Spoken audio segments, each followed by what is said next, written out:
السلام علیکم بچوں، ہماری آج کی کہانی کا عنوان ہے سست کوا اور چست چڑیا۔ پیارے بچوں، کسی جنگل میں ایک ہرے بھرے درخت پر دو پرندے رہتے تھے، ایک کوا اور ایک چڑیا۔ دونوں کے گھونسلے پاس پاس تھے، اس لیے دن میں کئی مرتبہ دونوں کا آمنا سامنا ہو جاتا تھا۔ کوا بہت سست، ہر حرام اور کاہل تھا، جبکہ چڑیا بہت چست، ذہین اور محنتی تھی۔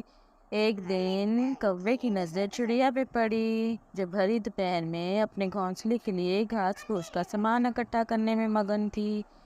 کوے نے پوچھا، بہن چڑیا، اتنی دھوپ میں کیوں خوار ہو رہی ہو؟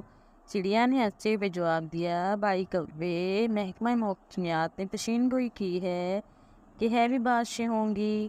بارش سے بچنے کے لیے اپنے گھونسلے کو پکا کر رہی ہوں۔ کوے نے چڑیا کی بات کو ہنسی میں اڑا دیا اور کہا، چھوڑیں بہن، کچھ نہیں ہوتا، اور چل دیا۔ چڑیا نے کوے کو بہت سمجھانے کی کوشش کی، مگر کوے نے چڑیا کی باتوں کو ہنسی میں اڑا دیا۔ کچھ دن بعد چڑیا اپنے کمرے میں بیٹھی کتاب پڑھ رہی تھی کہ دروازے پہ دستک ہوئی۔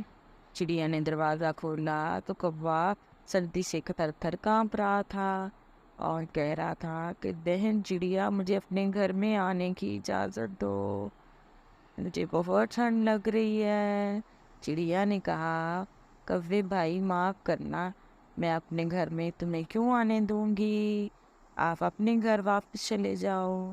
چڑیا نے کوے کو اپنے گھر میں لانے کے صاف انکار کر دیا اور جتلایا بھی کہ بھائی کوے، میں نے آپ کو کتنا سمجھایا تھا کہ آپ اپنے گھر کو پکا کر لو تاکہ بارشوں کے موسم سے محفوظ رہ سکو۔ بچوں، آپ نے دیکھا کہ ٹال مٹول اور سستی کی عادت کیسے ہمیں نقصان پہنچاتی ہے۔ کوے نے اگر ٹال مٹول سے کام نہ لیا ہوتا اور وقت آنے سے پہلے تیاری کر لیتا تو آج بارش سے محفوظ رہتا۔ ملتے ہیں نیکسٹ ویڈیو میں ایک نئی کہانی کے ساتھ، تب تک کے لیے اللہ حافظ۔